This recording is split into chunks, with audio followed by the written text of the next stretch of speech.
paglaom, maayong buntag kaninyong tanan.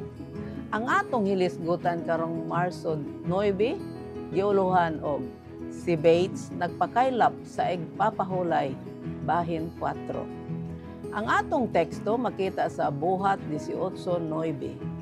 Ayaw pagkahadlok, hinunua, sumulti ka ug ayaw pagkahilom.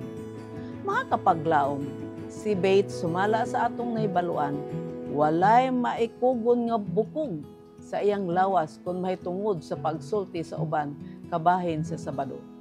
Apan, usa sa iyang dayag nga kapakyasan bahin niining hilisgutan mao ang iyang asawa. Bisan pa og daghan nga mga libro ang iyang nasulat bahin sa Sabado, og siguro nakahasol kini kanunay siyang asawa, apan siguro nga siya gahian og ulo sama kaniya kaniadto. Ang resulta, iyang gibantayan ang balaang igpapahulay nga nag-inusara. Ang Fairhaven adunay tradisyon nga si Kapitan Bates naanad og dala sa iyang asawa sakay sa ilang karwahe adto sa Kristohanong Iglesia matag Domingo. Apan siya mismo dili mosulod sa pagsimba sa igpapahulay sa Papa. Balikan ra niya ang iyang asawa human niinig simba.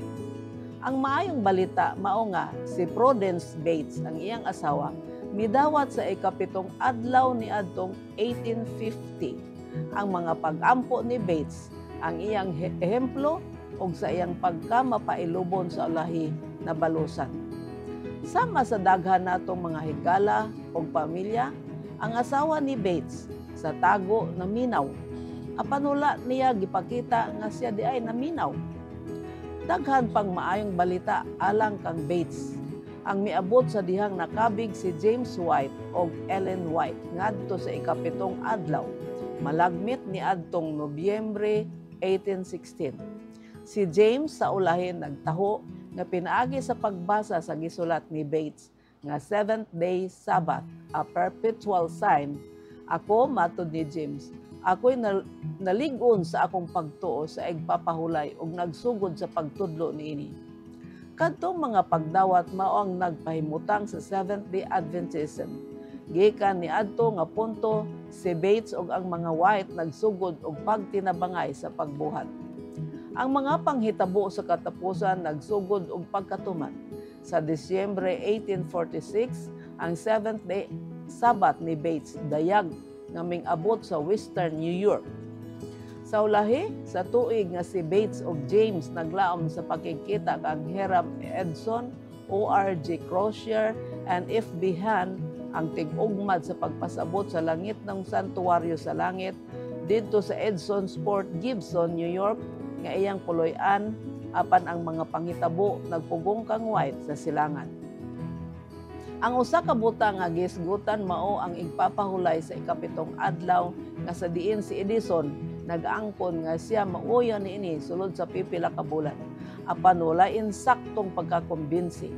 Apan human sa presentasyon ni Bates, diin si Edison halos dili mahimutang sa iyang lingkuranan. Mitindog ug miingon, "Igsoon Bates, mao ka na ang kahayag o kamatuoran. Ang ikapitong adlaw, mao'y igpapahulay ug kuyog ko nimo sa pagbantay niini."